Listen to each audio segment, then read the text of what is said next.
Hello बच्चों, आज हम लोग शुरू करेंगे कूलम्ब्स लॉ के बारे में। कूलम्ब्स लॉ जो कि इलेक्ट्रोस्टैटिक फोर्स के बारे में बताता है। कहीं भी दो चार्ज पार्टिकल रहेंगे, उनके बीच में जो फोर्स निकालेंगे वो कैसे निकलेगा, इसको सबसे पहले कूलम्ब्स ने बताया था। इन्होंने एक्सपेरिमेंटली इसके वैल्यूज को फाइंड आउट किए थे। तो चलिए देखते हैं कि कूलम्ब्स लॉ क्या है। तो कूलम्ब्स लॉ के बारे में आज हम लोग पढ़ रहे हैं। तो कूलम्ब्स लॉ के अनुसार जो इनका फर्स्ट लॉ था वो ये था कि जो फोर्स होता है, दो चार्ज पार्टिकल के बीच का जो फोर्स होता है वो दोनों चार्ज पार्टिकल के प्रोडक्ट के डायरेक्टली प्रोपोर्शनल होता है। मतलब फोर्स जो है, जैसे जैसे हम दो चार्ज पार्टिकल ले लिए और इस दोनों चार्ज पार्टिकल्स के अगर ये 2 कूलम है, ये 3 कूलम है, तो ये दोनों के मल्टीप्लिकेशन मतलब प्रोडक्ट के डायरेक्टली प्रोपोर्शनल था फोर्स। ये फर्स्ट रूल था कूलम्ब्स लॉ से, तो इसको हम लोग लिख लेंगे। और सेकेंड रूल क्या था, उन्होंने कहा था कि जो इनके बीच का जो डिस्टेंस है इसका इन्वर्सली प्रोपोर्शनल होता है। मींस दो चार्ज है, इनके बीच का जो डिस्टेंस है इसका इन्वर्सली प्रोपोर्शनल होता है फोर्स। मतलब जैसे जैसे इनका डिस्टेंस बढ़ाते चले जाएंगे तो क्या होगा, डिस्टेंस बढ़ाएंगे तो इसका फोर्स कम होते चला जाएगा और डिस्टेंस कम करते चले जाएंगे तो फोर्स बढ़ता चला जाएगा। इस बात को आपको याद रखना है, ठीक है। तो इसी चीज को एक बात और इसमें याद रखने वाली है कि हम इसमें चार्जेज का मैग्नीट्यूड ले रहे हैं, तो फोर्स के मैग्नीट्यूड के बारे में ये फर्स्ट लॉ जो है कूलम्ब्स लॉ बताता है। इसका वेक्टर फॉर्म जो है इसके डायरेक्शन के बारे में बताता है। तो हम अभी जो पढ़ रहे हैं उसमें सिर्फ मैग्नीट्यूड की बातें करेंगे, तो चार्जेज का जो भी दिया रहेगा वैल्यू उसको माइनस प्लस को कंसीडर नहीं करेंगे, क्योंकि फोर्स सिर्फ हम निकाल रहे हैं। तो क्या होगा यहाँ पे देखिए, यहाँ पे जो हम इनके लॉ लिखेंगे Coulomb's law, that is the force between two charge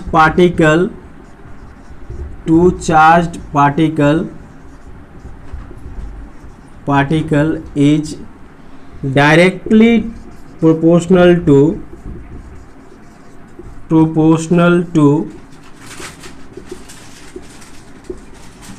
the product of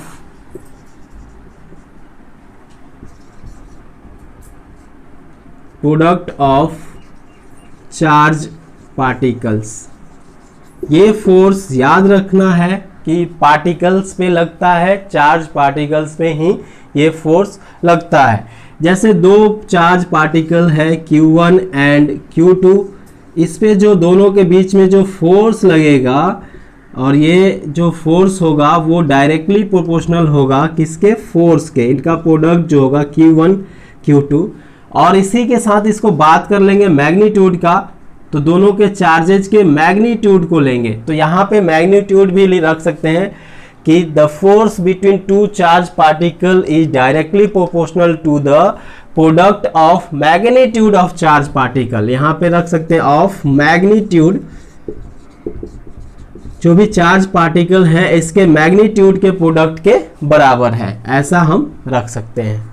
दूसरा जो लॉ कहा गया कि इनके डिस्टेंस को बढ़ाते जाएंगे तो फोर्स घटता जाएगा। इसको न्यूटन स्क्वायर लॉ भी बोला जाता है, जिसको उन्होंने न्यूटन्स ने पहले बताया था कि इसके मास, दो मास का अगर डिस्टेंस बढ़ा दिए तो उनका फोर्स कम हो जाता है। बाद में कूलम्ब्स ने इस लॉ को भी चार्जेज के बेसिस पे एक्सपेरिमेंटली फाइंड आउट करके देखा, तो देखा कि बिल्कुल ये जो लॉ है इस पे भी सटीक आ रहा है, तो इसीलिए इस लॉ को भी लिख दिया गया। तो सेकेंड क्या है, the force between two charged particle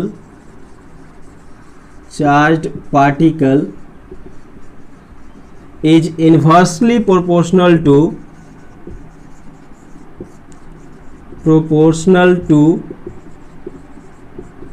the square of distance between them और सेपरेशन बिटवीन चार्जेज, जो भी चार्जेज पार्टिकल्स हैं उनके बीच का जो डिस्टेंस है उसके स्क्वायर के इन्वर्सली प्रोपोर्शनल होता है फोर्स। तो ये हमारा फर्स्ट लॉ था और ये हमारा सेकेंड लॉ। अब इन दोनों को कंबाइंड करने से हमें एक फॉर्मूला मिलेगा जो कि हमें इलेक्ट्रोस्टैटिक फोर्स का फॉर्मूला होगा, जिसको कूलम्ब्स ने दिया। तो इन दोनों को फर्स्ट और सेकेंड इक्वेशन को कंबाइन करेंगे तो हमें एक कंबाइंड फॉर्मूला फॉर्म होगा। तो चलिए इसको कंबाइन करके हम लोग लिख लेते हैं फर्स्ट और सेकेंड इक्वेशन को। तो हम लिखेंगे on combining equation 1 and 2, combining equation 1 and 2, 1 और 2 को कंबाइन करेंगे तो क्या हो जाएगा, force is directly proportional to Q1 Q2। Of course इसका मैग्नीट्यूड लिख सकते हैं, मैग्नीट्यूड लेंगे अपॉन आर स्क्वायर। ये मैग्नीट्यूड अगर हम नहीं ले रहे हैं आपको फिर भी समझना है कि इसका मैग्नीट्यूड ही लिया गया है। तो force is directly proportional to Q1 Q2 upon are square. इस डायरेक्टली प्रोपोर्शनल को हटाने के लिए हमें एक कांस्टेंट लगाना होगा, क्योंकि ये दोनों वैल्यू इक्वल नहीं है। ये दोनों वैल्यू इक्वल कब होंगे, जब ये डायरेक्टली प्रोपोर्शनल को हटाया जाएगा। जैसे मान लीजिए फोर्स यहाँ पे 10 न्यूटन है और ये जो वैल्यू है पूरा Q1 Q2 by R square, इसका वैल्यू कुछ 5 है। अब फोर्स को बढ़ा करके 20 किए तो ये भी वैल्यू बढ़ के 10 हो गया। तो कोई एक कांस्टेंट जो होगा यहाँ पे आएगा जिससे मल्टीप्लाई करने पे ये क्या हो, फोर्स इक्वल हो जाए। तो इसीलिए इसको हटा करके एक कांस्टेंट लगाया गया ताकि फोर्स जो है इक्वल फॉर्म में आए। और यहाँ पे कांस्टेंट लगाया गया K, that is K Q1 Q2 upon are square, ठीक है। और ये हमारा फोर्स का फॉर्मूला आया, इलेक्ट्रोस्टैटिक फोर्स, ठीक है। यहाँ पे ये K क्या है, K एक कांस्टेंट है, K is constant, Coulomb's constant के नाम से जानते हैं इसको, कूलम्ब्स कांस्टेंट, ठीक है। अब इस K के वैल्यूज के बारे में हम लोग पढ़ते हैं। तो K का जो वैल्यू होता है वो होता है 1/4 पाई एप्सिलॉन, 1/4 पाई ये है एप्सिलॉन, इसका मतलब होता है एप्सिलॉन। और इसका मीनिंग है परमिटिविटी। इसके बारे में अभी हम लोग देखेंगे कि परमिटिविटी क्या होता है। तो जनरली जो हमारा फ्री स्पेस होता है या एयर होता है उसमें एप्सिलॉन के जगह पे हम लोग एप्सिलॉन नॉट यूज करते हैं। क्यों यूज करते हैं वो अभी हम लोग पढ़ेंगे। तो हमारा जो फॉर्मूला K का आता है फ्री स्पेस के लिए 1/4 पाई एप्सिलॉन नॉट, ये आता है फ्री स्पेस के लिए। इसके बारे में अभी हम लोग डिटेल्स में पढ़ेंगे परमिटिविटी के बारे में, इसके लिए आपको चिंता नहीं करना है। अब हम क्या करेंगे, ये 4 पाई क्यों आया, को बहुत सारे लोग समझते हैं कि 4 पाई कैसे आ गया। देखिए Q जो है ये चारों हर डायरेक्शन में फोर्स लगा रहा है। तो जो ये फोर्स है कूलम्ब्स लॉ, इसको समझिए ये एक सेंट्रल फोर्स है। ये दूसरा Q जो है इसमें जब ये काम करेगा तो एक ही लाइन में काम करेगा, सेंटर टू सेंटर। इसको इसलिए सेंट्रल फोर्स भी बोला जाता है कि इसके सेंटर से इसके सेंटर की तरफ ये फोर्स काम करेगा। अब क्या करेंगे कि जो ये फोर्स इस सेंटर में काम कर रहा है तो ये चारों तरफ जो एंगल बन रहा है वो कितना बना, 4 पाई। तो 4 पाई एंगल कंप्लीट बन रहा है तो 1 में कितना एंगल बनेगा, 1 कंप्लीट एंगल में बन रहा है तो 1 में आपको 1/4 पाई बनेगा 1 लाइन के लिए।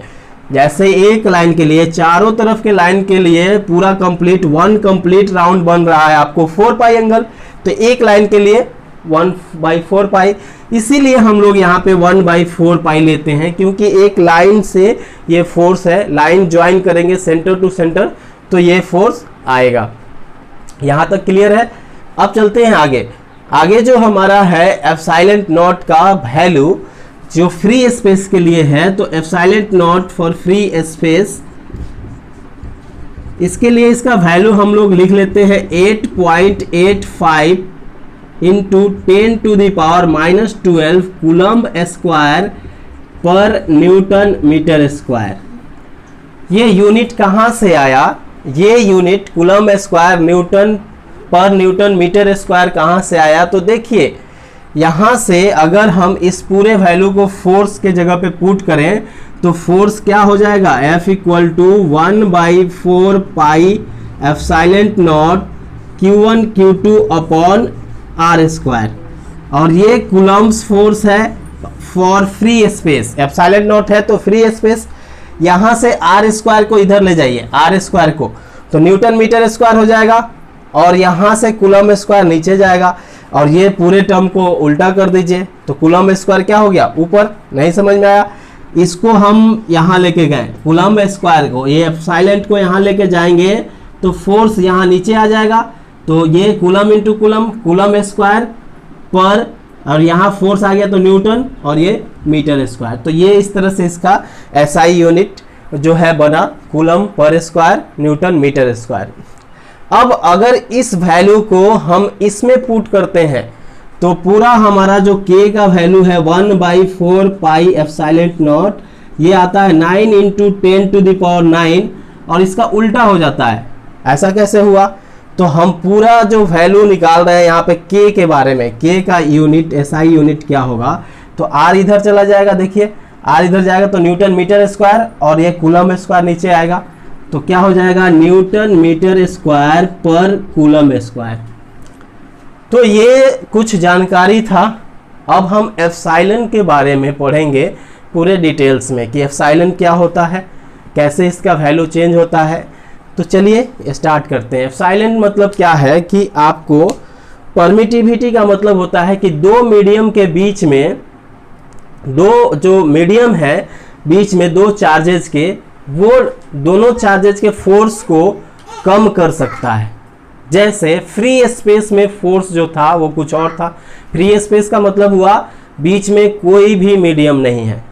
अब उसको अगर हम पानी में लेकर के जाएंगे, वाटर के अंदर, तो फोर्स रिड्यूस हो जाएगा, और किसी मीडियम में ले जाएंगे और फोर्स कम होगा, या फिर फोर्स इफेक्ट करेगा। तो परमिटिविटी क्या है कि दो चार्जेस के बीच में कोई भी अगर चीज रखा जाए, कोई भी मीडियम आए, तो उसके फोर्स को इफेक्ट करता है, उसके फोर्स को डिक्रीज करता है। इस बात को याद रखना है। जबकि ग्रेविटेशनल फोर्स में ऐसा नहीं होता था। ग्रेविटेशनल फोर्स में मीडियम से कोई इफेक्ट नहीं पड़ता था, लेकिन यहाँ पे मीडियम से इफेक्ट पड़ता है, और उसी को हम लोग बोलते हैं परमिटिविटी। अब किस मीडियम से कितना इफेक्ट पड़ता है, इसको हम लोग बोलेंगे रिलेटिव परमिटिविटी। ठीक है, तो चलिए इसको पढ़ लेते हैं कि क्या है। तो देखिए परमिटिविटी के बारे में हम लोग अब डिटेल्स में पढ़ेंगे। ठीक है,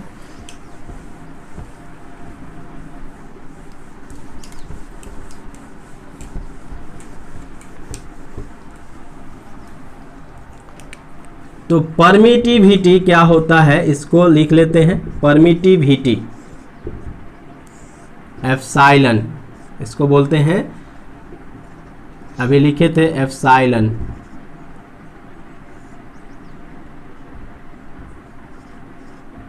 SILON। ठीक है, एप्सिलॉन क्या होगा? It is the characteristics of a medium, it is the characteristics of a medium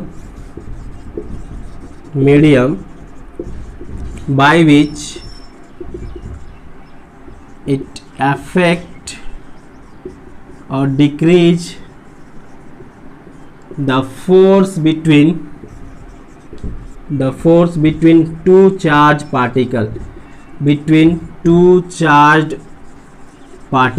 कोई भी दो चार्ज पार्टिकल हैं उनके बीच के फोर्स को अफेक्ट करता है, डिक्रीज कर सकता है यही होता है परमिटिविटी। कोई भी दो चार्ज पार्टिकल है उनके बीच का जो भी फोर्स अप्लाई हो रहा है, तो इसको चेंज करने से मीडियम जो है, ये कैरेक्टरिस्टिक किसका है, मीडियम का। तो दो चार्ज पार्टिकल है जैसे Q1 और Q2, इनके बीच में अगर जो मीडियम है वो फोर्स को अफेक्ट कर सकता है, और कितना से अफेक्ट करेगा वो हम लोग पढ़ते हैं रिलेटिव परमिटिविटी में। रिलेटिव परमिटिविटी क्या होता है, इसको ER से करेंगे हम लोग डिनोट। रिलेटिव परमिटिविटी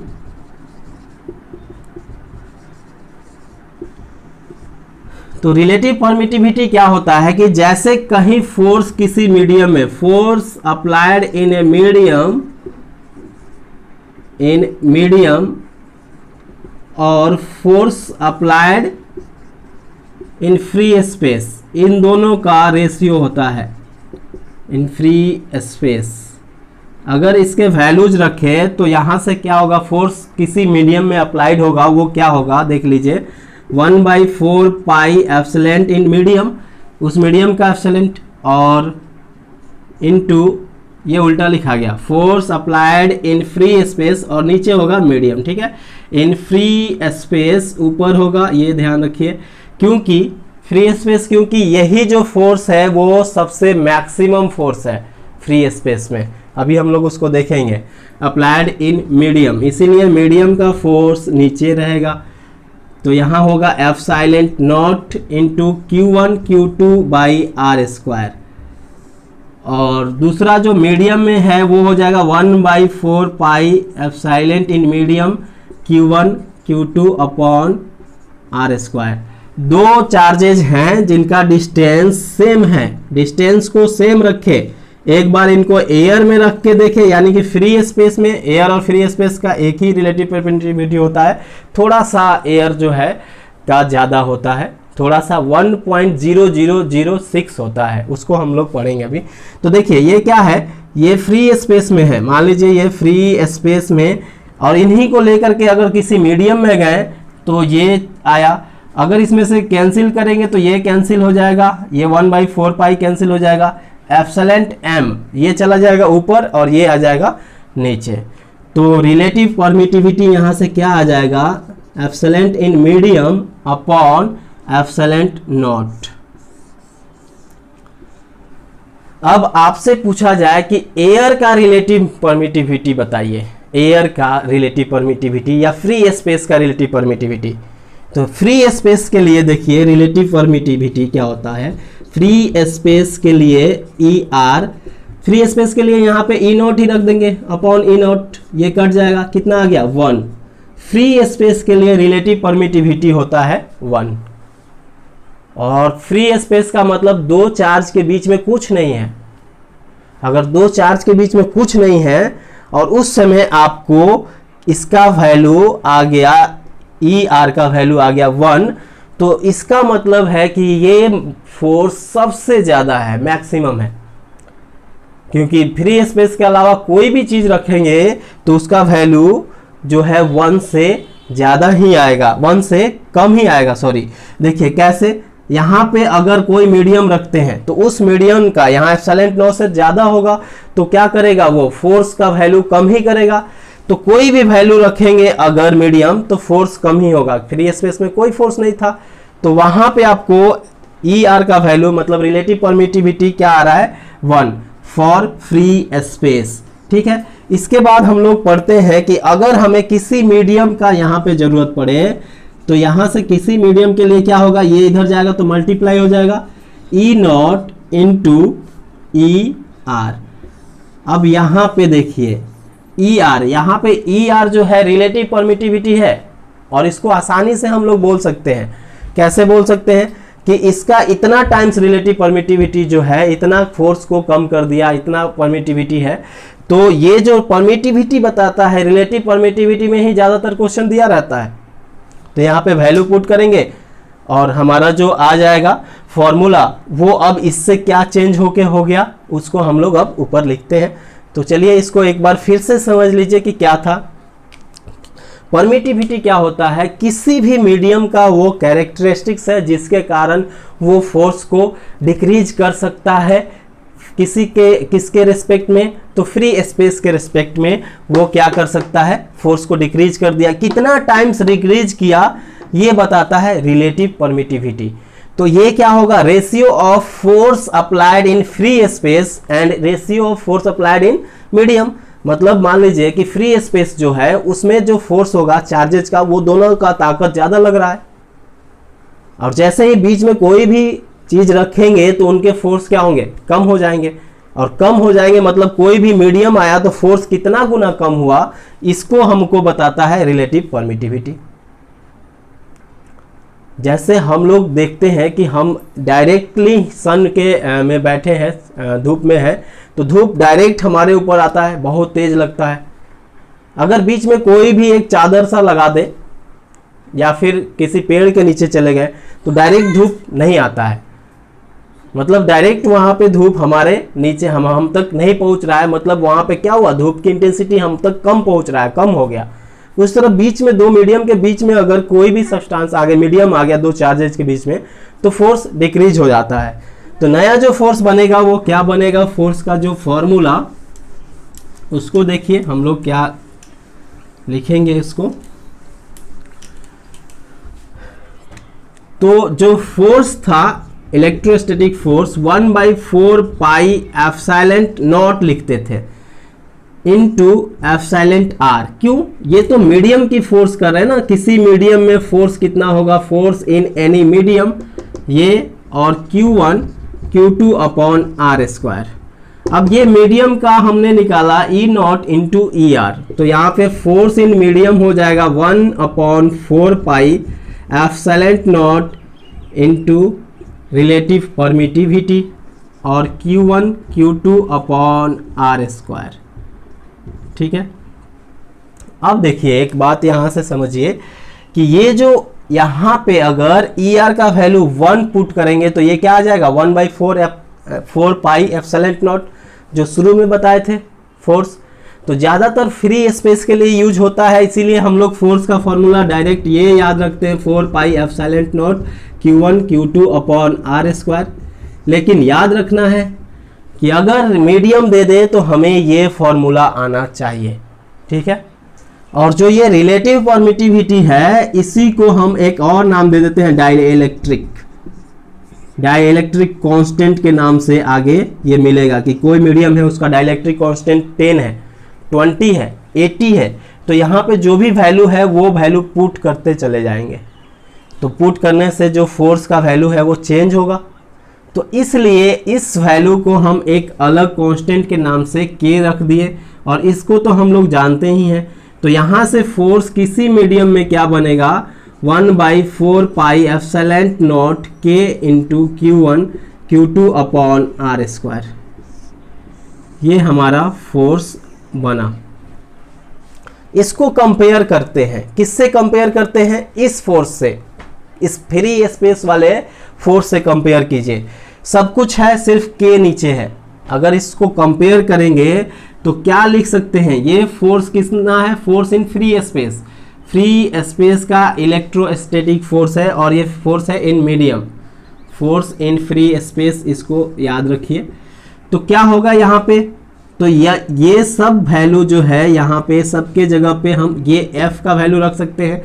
तो फोर्स इन मीडियम क्या हो जाएगा, 1/k को बाहर ही कर दिए, चलिए तो यहाँ क्या हो जाएगा 1/4 pi epsilon naught Q1 Q2 upon are square, और इसी का तो वैल्यू ये F है। तो फोर्स इन मीडियम क्या हो जाएगा F/k, मतलब ये फोर्स के कौन सा फोर्स है, force in free space. Free space में जो फोर्स हो उसको डाइलेक्ट्रिक कांस्टेंट से डिवाइड कर देंगे तो उस मीडियम में फोर्स कितना है वो निकल जाएगा। जैसे डाइलेक्ट्रिक कांस्टेंट एयर का कितना है 1। तो अगर फ्री स्पेस में आपको फोर्स निकालना है कि फ्री स्पेस में फोर्स दिया हुआ है और 1 से डिवाइड करोगे तो फ्री स्पेस का फोर्स आया। उसी तरह 80 होता है वाटर का, अप्रोक्सीमेट वाटर का डाइलेक्ट्रिक कांस्टेंट 80 होता है। तो मान लीजिए कि अगर आपको एक क्वेश्चन दिया है कि 100 न्यूटन फोर्स लगता है, 100 न्यूटन फोर्स लगता है फ्री स्पेस में, तो बताइए इसी चार्जेज को वाटर में लेकर के गए तो फोर्स कितना रिड्यूस हो जाएगा। तो देखिए F अपॉन के टाइम्स फोर्स रिड्यूस हो जाएगा। यहाँ पर देखिए तो क्या करेंगे, वाटर का डाइलेक्ट्रिक कांस्टेंट कितना 100 अपॉन 80, इतना न्यूटन जो है उस मीडियम में फोर्स आ जाएगा। यहाँ से ये रिलेशन निकला, क्या रिलेशन निकला, जब फोर्स को हम लेकर के जा रहे हैं किसमें, ये कब तक होगा ये याद रखिए कि आर सेम डिस्टेंस हो, दो मीडियम में ले जाएं और इसको डिस्टेंस दोनों के बीच का सेम हो, दोनों के बीच का डिस्टेंस जो है वो सेम रहेगा, तब ये फॉर्मूला अप्लाई होगा। देखिए आर स्क्वायर और आर स्क्वायर दोनों का डिस्टेंस सेम था, डिस्टेंस अलग हुआ तो ये फॉर्मूला अप्लाई नहीं होगा, ये याद रखना है। ये फॉर्मूला डायरेक्ट कब अप्लाई कर सकते हैं, when distance between to particle, charge particle, distance between two charge particle is same, मतलब फ्री स्पेस में भी वही है और उसको वाटर में लेके गए तो भी डिस्टेंस उतना ही है, सिर्फ मीडियम चेंज किए हैं, तब ये फॉर्मूला अप्लाई होगा। अगर हमारा डिस्टेंस भी चेंज हो रहा है तब इसके लिए ये फॉर्मूला और मीडियम वाले के लिए ये फॉर्मूला अप्लाई होगा। इतनी बातें आपको याद रखना है। एक बार फिर से समझ लीजिए जो भी चीज़ें हम लोग अभी पढ़े, हमने बताया आपको यहाँ पे फ्री स्पेस के जगह पे एप्सिलॉन नॉट जो है यहाँ पे ई आर रिलेटिव परमिटिविटी आया जो कि इससे पहले आया था, और इसी को हमने के कांस्टेंट के नाम से के रख दिया जो कि डाइलेक्ट्रिक कांस्टेंट होता है। के इज डाइलेक्ट्रिक कांस्टेंट, ये समझिएगा, ये वैल्यू दिया रहेगा आपको। अगर सेपरेशन सेम है दो चार्ज पार्टिकल में तो ये फॉर्मूला लग जाएगा। क्यों लगेगा, देखिए 1/4 पाई एप्सिलॉन नॉट, इसके जगह पे आपने पूरा एफ का वैल्यू रख दिया बाई के। तो चलिए इसको हम लोग नोट डाउन कर लेते हैं, जो भी चीज़ें अभी हमने पढ़ा उसको नोट डाउन कर लेते हैं जल्दी से नोट बना करके, और कुछ इम्पोर्टेंट एप्लीकेशंस फोर्स से रिलेटेड उसको भी हम लास्ट में आपको बताएंगे कि कूलम्ब्स लॉ कब कब लगाया जा सकता है। तो कुछ नोट में हम लोग लिख लेते हैं इस बातों का। जब Q1 और Q2 दो चार्ज पार्टिकल हैं और दोनों को रखा गया है फ्री स्पेस। अच्छा, फ्री स्पेस और एयर की रिलेटिव परमिटिविटी लगभग 1 होता है। देखिए ER 1 होता है फ्री स्पेस के लिए और ER होता है 1.006 एयर के लिए। तो इसको भी अप्रोक्सीमेट 1 ही मान लेते हैं, 1 मान करके क्वेश्चंस को बनाया जाता है। तो ये फर्स्ट हमारा जो कंडीशन है कि जब Q1 और Q2 दो चार्ज पार्टिकल है और उनके बीच का डिस्टेंस R है और इसका मीडियम चेंज कर दिए, अभी ये इसको रखे हैं एयर में, अभी थोड़े देर के बाद इनका डिस्टेंस सेम रहा, Q1 और Q2 जो है इनके बीच का डिस्टेंस सेम रहा R, सिर्फ मीडियम चेंज करके वाटर या कोई भी मीडियम लगा दिए हैं। तो इस जगह पे हम लोग फॉर्मूला जो यूज कर लेंगे डायरेक्ट, वो उस फोर्स ऑफ मीडियम का क्या हो जाएगा, force in free space upon के। इस चीज को अभी हमने प्रूफ किया था। व्हेन, उसमें लिख भी दिए, when distance between two charges are same और इक्वल, ठीक है, इक्वल डिस्टेंस है। अब किसी तरह से हमने क्या किया, किसी भी तरीके से हमने यहाँ पे जो है हमने रख दिया, यहाँ से हमने क्या कर दिए, यहाँ से फोर्स का वैल्यू सेम कर दिया और देखेंगे कि रिलेशन डिस्टेंस का क्या है। मतलब मान लीजिए कि यहाँ से जो है डिस्टेंस कम या ज़्यादा करके फोर्स, यहाँ पे क्या हुआ, फोर्स तो कम हो जाएगा। इसमें हमने क्या किया कि इसके डिस्टेंस को घटा करके बढ़ा करके फोर्स को इक्वल कर सकते हैं। मान लीजिए यहाँ पे फोर्स कुछ 100 न्यूटन या 10 न्यूटन आ गया, यहाँ पे आए तो 2 न्यूटन फोर्स आया, तो हम क्या करेंगे, डिस्टेंस को कम करेंगे तो फोर्स बढ़ता जाएगा। 2 से 4 हुआ 5, 4 फिर 6, 8, उसी तरह 10 हो जाएगा। तो डिस्टेंस कम करके 10 हो जाएगा ये फोर्स। तो कितना हम फोर्स को कम करेंगे, कितना डिस्टेंस को कम करेंगे कि जो है हमारा वैल्यू फोर्स का इक्वल हो जाए। मतलब जब दो हमारे पास मीडियम दिया हो और दोनों मीडियम का फोर्स दिया हो, याद रखिए फोर्स इक्वल हो, किसी तरह से फोर्स इक्वल कर दिए तो उनके डिस्टेंस का क्या रिलेशन है वो हम लोग लिखते हैं। मतलब इसको लिखेंगे when force of two medium become equal, then तब क्या होगा, जब दो मीडियम का फोर्स इक्वल हो जाए तो डिस्टेंस में क्या अंतर आएगा, इस चीज को हम लोग देख लेते हैं। तो इस फर्स्ट कंडीशन में एयर वाले कंडीशन को हम यहाँ पे ड्रॉ करके और आपको बना करके बताते हैं। जैसे Q1 है और ये Q2 है, इन दोनों के बीच का डिस्टेंस R है, तो यहाँ जो फोर्स आएगा वो क्या होगा 1/4 pi epsilon naught Q1 Q2 upon R। अब ये R एयर के लिए A लिख दिए यहाँ पे, ठीक है, एयर या फ्री स्पेस के लिए, तो यहाँ पे क्या हो जाएगा RA का स्क्वायर। एप्सिलॉन नॉट यहाँ पे ER था तो एयर के लिए ER का वैल्यू 1 ले लिए, तो इसलिए ये वैल्यू हमारा इसमें आया फोर्स का। दूसरा, इसी को हम लोग वाटर में या किसी मीडियम में लेके गए, कोई भी मीडियम हो सकता है, वाटर, वायल या फिर मेल, कुछ भी हो सकता है मीडियम, Q1 Q2 स्क्वायर। इसमें फोर्स इक्वल रखें, इसका फोर्स और इसका फोर्स भी इक्वल ही रहा, ऐसे डिस्टेंस को सिर्फ मैनेज किए हैं, मतलब डिस्टेंस ऑफ मीडियम जो है वो मैनेज हो गया। तो यहाँ का जो फोर्स होगा वो भी F से ही लिखेंगे क्योंकि फोर्स दोनों का इक्वल है। तो देखिए क्या हो जाएगा, F equal to 1/4 pi epsilon naught epsilon medium, मतलब इस मीडियम का जो एप्सिलॉन होगा वो इनटू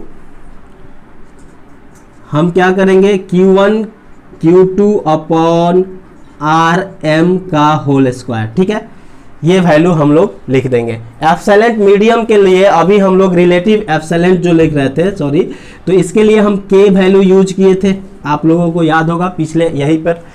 तो ये जो वैल्यू है टोटल किसके बराबर है, इस फोर्स के बराबर है, फोर्स इन एयर, ये क्या है फोर्स इन एयर के बराबर है, और फोर्स इन मीडियम, दोनों इक्वल है। तो इस दोनों ही इक्वेशन को हम जब इक्वल करेंगे तो देखिए क्या हो जाएगा, ये इक्वेशन और ये इक्वेशन इक्वल हो जाएगा क्योंकि फोर्स क्या है, फोर्स इक्वल है।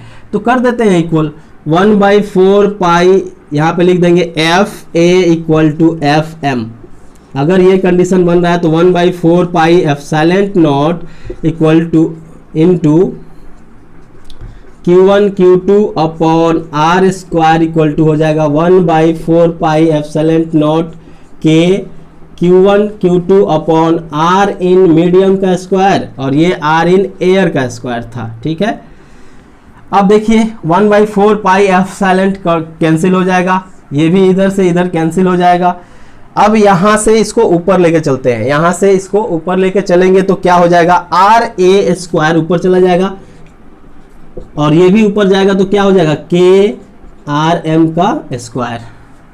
और हमको सिर्फ निकालना है डिस्टेंस का रिलेशन, तो यहाँ से RA हो जाएगा root under K times of R in medium. ये एक इंपॉर्टेंट रिजल्ट है, इसको आप लोगों को याद रखना है। क्या होगा, root under K times of RM, मतलब फोर्स जब इक्वल दिया रहे तो डिस्टेंस में क्या डिफरेंस आएगा, जो भी डाइलेक्ट्रिक कांस्टेंट दिया रहेगा उसका रूट अंडर कर देंगे और जो डिस्टेंस दिया रहेगा उसके बराबर वो रिलेशन आ जाएगा दोनों में, ठीक है। जब डिस्टेंस जो है हमारा चेंज हो जाए तो ये आपको कितना डिस्टेंस चेंज करने पे फोर्स इक्वल हो जाएगा। मान लीजिए यहाँ पे डिस्टेंस आपको दिया था कि 2 मीटर के सेपरेशन पे फोर्स लग रहा था 10 न्यूटन। अब हमें कह रहा है कि एक डाइलेक्ट्रिक कांस्टेंट है जिसका वैल्यू हम 9 दे रहे हैं, तो 9 डाइलेक्ट्रिक कांस्टेंट है तो वहां पे 9 दे देंगे और ये RM का वैल्यू निकालना है। तो यहाँ पे तो फोर्स इक्वल कब होगा, जब आपको रूट अंडर K RM का वैल्यू देंगे तो फोर्स इक्वल हो जाएगा। तो इसलिए दो कंडीशन हमने निकाला कि फोर्स इक्वल करने के लिए डिस्टेंस का क्या होना चाहिए, इतना चेंजेज होना चाहिए, मतलब दूसरे का डिस्टेंस इस फॉले के डिस्टेंस से इतना कम हो जाएगा उस मीडियम का, तो हमें निकल जाएगा फर्स्ट का डिस्टेंस। अगर root under K times distance कम कर दिए, root under K times distance कम कर दिए उस मीडियम में, मतलब इसमें, तो क्या हो जाएगा, ये मीडियम का डिस्टेंस था, रूट अंडर के टाइम्स कम कर देंगे तो फोर्स इक्वल हो जाएगा। तो इस चीज को हम लोग लिख लेते हैं ऊपर, root under K times distance कम करने पे फोर्स इक्वल हो जाता है। After decreasing distance root under K times the force will be equal, the force will be equal, ठीक है। तो जितना भी दिया रहेगा डिस्टेंस और कहेगा कि फोर्स कब इक्वल होगा, तो तुरंत उसको रूट के से मल्टीप्लाई कर देंगे, जो भी डिस्टेंस दिया रहेगा। यहाँ पे आर एम लिख दिए हैं, आप आर ए ही समझिए, क्योंकि हमने क्या किया, आर ए और आर एम को ही एडजस्ट कर रहे थे, तो यहाँ पे ये रिलेशन हमें मिल गया। अब चलिए हम लोग लिख लेते हैं कि कब कब अप्लाई कर सकते हैं हम इस कूलम्स लॉ को। तो देखिए कूलम्स लॉ कब कब अप्लीकेबल होगा।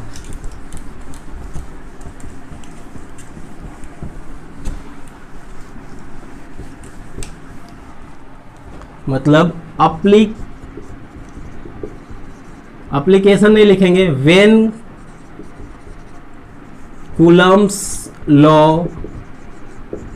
Coulomb's law applied. तो याद रखिए कूलम्स लॉ हमेशा चार्ज पार्टिकल के बीच में अप्लाई होता है। दो चार्ज पार्टिकल रहेगा तो कूलम्स लॉ अप्लाई हो सकता है, मतलब बिटवीन टू चार्ज पार्टिकल्स, दो चार्ज पार्टिकल है उसके बीच में कूलम्स लॉ अप्लाई हो सकता है, ठीक है। दूसरा है कोई स्फीयर है और इस पे चार्ज जो है कंटिन्यूअस, मतलब कंटिन्यूअस मीन्स यूनिफॉर्म डिस्ट्रीब्यूटेड है, तो अप्लाई हो सकता है। यूनिफॉर्म डिस्ट्रीब्यूटेड है मतलब uniform distributed charge on sphere, यहाँ पे हम लोग लगा सकते हैं कूलम्स लॉ। उसके बाद थर्ड जो है, थर्ड कंडीशन क्या है कि कूलम्स लॉ को, और तीसरा कंडीशन कहाँ है जहाँ पे हम लोग यूज कर सकते हैं, लगा सकते हैं, वो है अगर एक पॉइंट चार्ज, देखिए पॉइंट चार्ज के लिए लग रहा है बिटवीन टू चार्ज पार्टिकल, या पॉइंट चार्ज के लिए लग रहा है Q1 Q2, दो पॉइंट चार्ज हैं वहां के लिए लग रहा है, तो ये क्या होगा, एक पॉइंट चार्ज दे सकते हैं और एक स्फीयर, यहां भी ये अप्लाई हो सकता है जिसपे यूनिफॉर्मली डिस्ट्रीब्यूटेड हो, between A point charge and a uniformly distributed sphere, uniformly distributed charge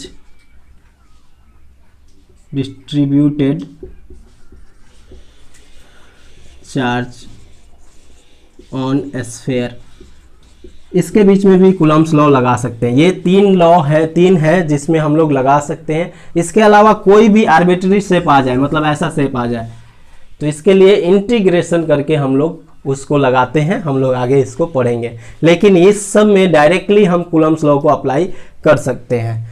तो एक चीज और था जिसको हम लोग नहीं लिखे, उसको लिख लीजिएगा नोट में कि कूलम्स लॉ क्या है। It is a central force, ये अप्लाई किससे होता है, सेंटर टू सेंटर अप्लाई होता है सेंट्रल फोर्स। इलेक्ट्रिक फोर्स तो ऑलरेडी है ही, इट इज इलेक्ट्रिक फोर्स, ठीक है। और एक क्वेश्चन हम लोग जाते जाते कर लेते हैं जो कि कई बार पूछता है, डायमेंशन ऑफ एप्सिलॉन नॉट, मतलब एप्सिलॉन नॉट जो है उसका डायमेंशन हम लोग लिख लेते हैं कि डायमेंशन क्या होगा एप्सिलॉन नॉट का। कई बार एनसीईआरटी में भी पूछा हुआ है इस क्वेश्चन को, तो चलिए कर लेते हैं। तो इसको लिख लीजिएगा। अब हम लोग कर लेते हैं लास्ट में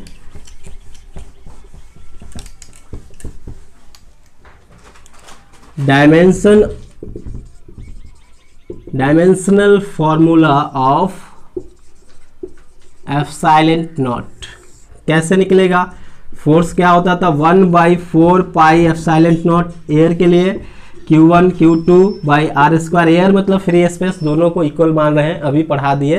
तो आप यहाँ से निकाल सकते हैं। हमें किसका निकालना है? एप्सिलॉन नॉट का। तो एप्सिलॉन नॉट का हमने निकाला था, क्या होगा, ये यहाँ जाएगा तो फोर्स यहाँ आ जाएगा, तो क्या हो जाएगा कूलम्ब स्क्वायर पर newton metre square. Coulomb square क्या फिजिकल क्वांटिटी हम लोग क्या लिखते हैं बेस फंडामेंटल क्वांटिटी में? कूलम्ब क्या होता है? ये होता है कूलम्ब क्या होता है? चार्ज, और ये होता है I इंटू टी, मतलब इसको A और T लिखा जा सकता है। तो कूलम्ब का डायमेंशन हम लिख देंगे A T का पावर 2। न्यूटन का डायमेंशन हमें पता है फोर्स का क्या होता है? M L T-2। ठीक है, न्यूटन क्या होता है? किलोग्राम मीटर पर सेकेंड स्क्वायर। तो किलोग्राम का होगा M, इसका L T-2। ठीक है, चलिए ये हो गया। अब ये है मीटर स्क्वायर, ये तो डिस्टेंस है, मतलब L का पावर 2। यहाँ से क्या आएगा, यहाँ से ऊपर लेकर जाएंगे इस वैल्यू को, तो L का पावर 3 ऊपर चला जाएगा और T का पावर 2 ऊपर जाएगा, मतलब ऊपर A का पावर 2 M जाएगा तो M का पावर -1 हो जाएगा। देखिए यहाँ नीचे M जो है वो क्या है, चलिए बाद में इसको ले चलते हैं, अभी आप इसको लिख दीजिए A का पावर 2 T का पावर 2 अपॉन M, और L कितना हो जाएगा? L का पावर 3 और T का पावर -2। इस सब को ऊपर ले जाएंगे तो क्या हो जाएगा? M का पावर -1, L का पावर -3, देखिए, और T का पावर -2 है, ऊपर जाएगा तो प्लस हो जाएगा, T का पावर 4 और A का पावर 2। ये डायमेंशनल फॉर्मूला हुआ किसका? एप्सिलॉन नॉट का। M इनवर्स L का पावर -3, ये L का पावर है -3, और T का पावर 4, A का पावर 2। ये डायमेंशनल फॉर्मूला हुआ एप्सिलॉन नॉट का। ठीक है, तो इस तरह से हम निकाल सकते हैं। नेक्स्ट क्लास में हम लोग कुछ इंपॉर्टेंट क्वेश्चंस करेंगे बिहार बोर्ड के और CBSE बोर्ड के भी कुछ इंपॉर्टेंट क्वेश्चंस, जो कि कूलम्ब्स लॉ पे बेस्ड होगा। Okay, thank you.